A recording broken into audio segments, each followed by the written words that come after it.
Sizda ajoyib startap g'oyasi paydo bo'ldi. Tabriklayman. Endi birinchi navbatda qilinadigan ishlarga to'xtaladigan bo'lsak, nima qilishingiz kerakligini maslahat beraman. Juda ko'p yosh tadbirkorlar birinchi navbatda o'zlarini korxonalarini ro'yxatdan o'tkazishga shoshilishadi.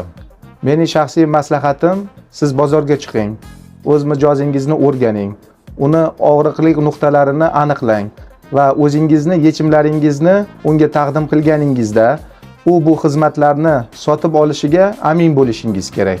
Sizni birinchi vazifangiz bu korxonangizni direktori bo'lish emas. Sizni asoschi sifatidagi birinchi qiladigan ishingiz bu detektiv bo'lish. Bozorga chiqib, og'riqli nuqtalarni aniqlang.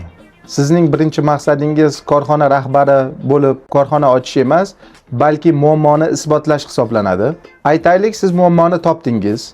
Siz taqdim qilayotgan yechimlar mijozlarga yoqadi. Endi nima qilishingiz kerak? Ana endi bozordagi muammoni borligiga 100% ishonch komil qilganingizdan keyin sizga korxona kerak bo'ladi. Yuridik shaxsni ochish uchun ikkita sabablar bor. Birinchisi shartnomalar, sizni mijozlaringiz bilan tuziladigan shartnomalar uchun.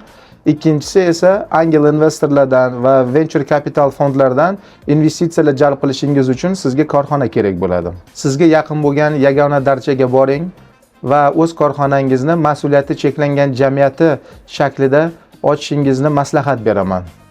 Korxonangizni ro'yxatdan o'tkazganingizdan keyin bankka borib o'z hisob raqamingizni ochasiz va asta-sekinlik bilan mijozlar bilan shartnomalaringizni imzolashni boshlaysiz. Kompaniya ochishga shoshilmang.